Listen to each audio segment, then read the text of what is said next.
श्री साई सच्चरित्र अध्याय 29 भाग 1 एक प्रसंग, एक अनुभव आणि साई कृपेची सुरुवात. ओम श्री साईराम. मी प्रियांका. श्री साई सच्चरित्रातील 29वा अध्याय आपल्याला साईबाबांच्या सूक्ष्म कार्यपद्धतीची ओळख करून देतो. बाबा बोलून कमी आणि कृतीतून अधिक शिकवतात हे या अध्यायातून ठळकपणे जाणवतं. जीवनात येणाऱ्या प्रसंगातूनच बाबा भक्तांना दिशा देतात, वेळ येईपर्यंत थांबवतात आणि योग्य क्षणी योग्य उत्तर देतात. साईबाबांच्या कृपेने हे वाचन आपल्या अंतर्मनाला स्पर्श करो ही साईचरणी नम्र प्रार्थना. अध्याय 29 स्वप्न कथा कथन.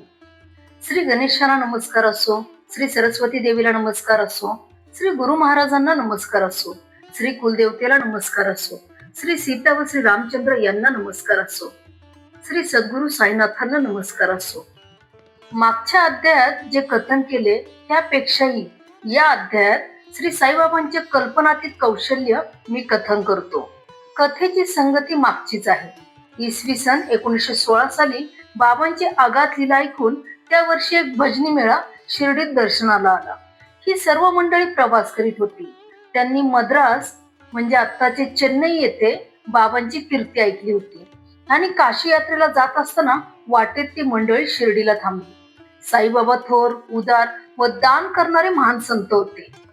यात्रेकरूंना कृपावंत होऊन ते खूप पैसे वाटीत असत. दिडक्या चवल्या अगदी सहजपणे आणि आधेल्या पावल्यांचा पाऊस पाडत, म्हणजे भरपूर पैसे वाटत असत.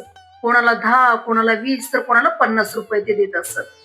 हे काही सणाच्या किंवा उत्सवाच्या दिवशी काही विशेष कार्य असताना किंवा पुण्यकाळ असतानाच नव्हे, तर दररोज वर म्हटल्याप्रमाणे मोठ्या खुशीने ते वाटीत असत. पहुडे व भवय्ये येत असत आणि नाचत असत. पहुडे व भवय्ये म्हणजे तमासगीर व नाचे लोक. गवई गाणे गात असत आणि भाट स्तुती करीत असत.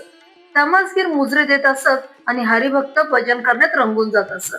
महाराजांची अशा उदार स्वभावाची व दान धर्म करण्याची सडळ हाताची कीर्ती कर्णोपकरणी ऐकून हे लोक दर्शनाची इच्छा मनात धरीत असत.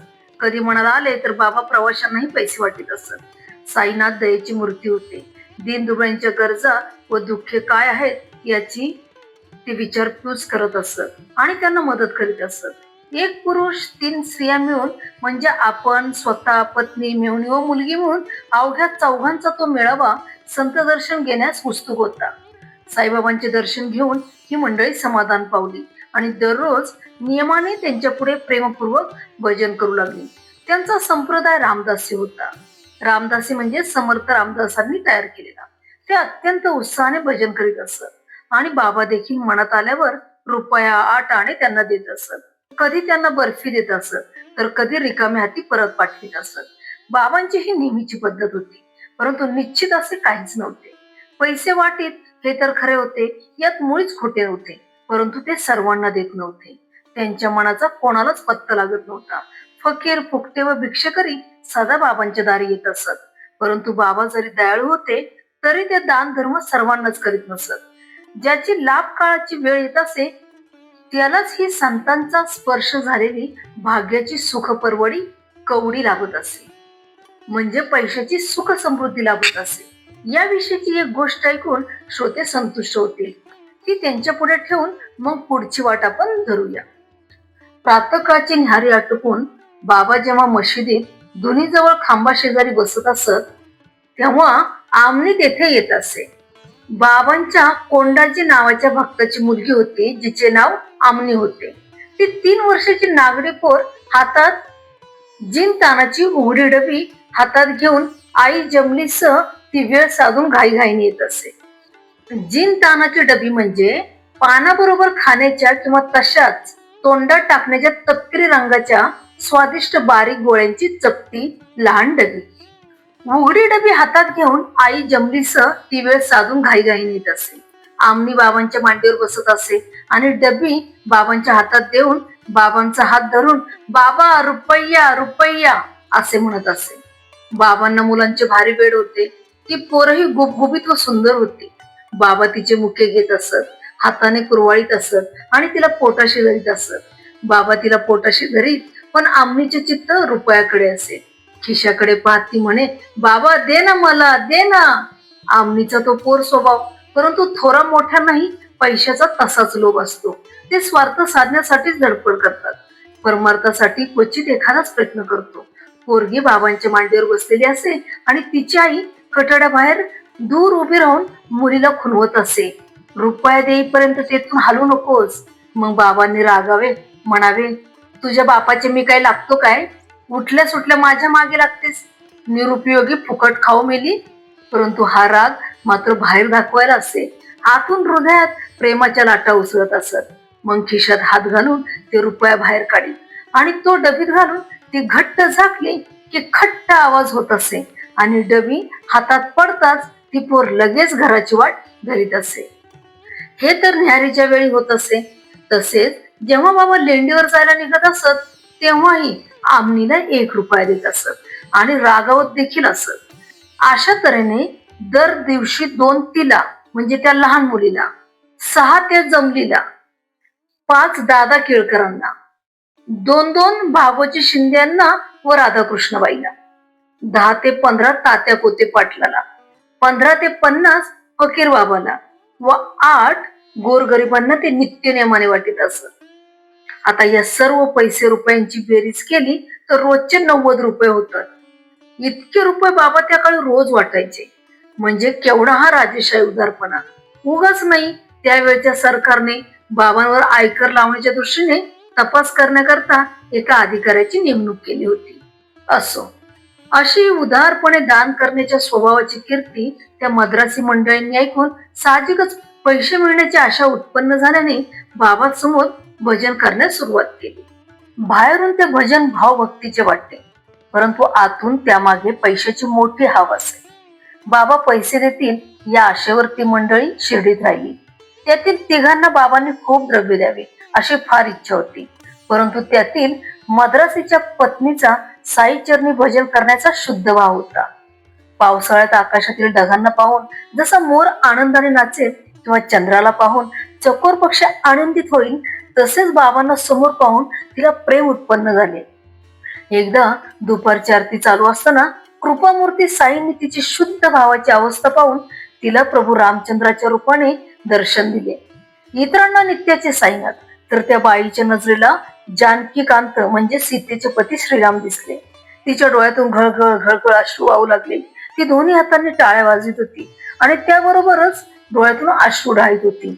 हे दृश्य पाहून सर्व लोक आश्चर्य करू लागले आणि त्या सगळ्यांच्या मनात जिज्ञासा उत्पन्न झाली की तिला प्रेमाचा पूर का यावा आणि तिला एकटीलाच इतका आनंद का व्हावा. पुढे 3ऱ्या प्रहरी आपल्या पतीला आपण होऊन अत्यंत आनंदित झालेली ती रामदर्शनाचे नवल व साईबाबांची अद्भुत करणी सांगू लागली. निळ्या रंगाच्या कमळांच्या पाकळ्यांसारखा सावळा वर्ण असलेला, भक्तांच्या इच्छा पुरवणारा कल्पवृक्ष असलेला तो हा भरताचा भाऊ, सीतेला आनंद देणारा दशरथाचा पुत्र राम मला दिसला. डोक्यावर मुकुट व कानात कुंडले यांनी अलंकृत, वनपुष्पांच्या हाराने शोभणारा पिवळे वस्त्र धारण केलेला, 4 हात असलेला जानकीचा म्हणजे जनक राजाच्या मुलीचा पती मला दिसला.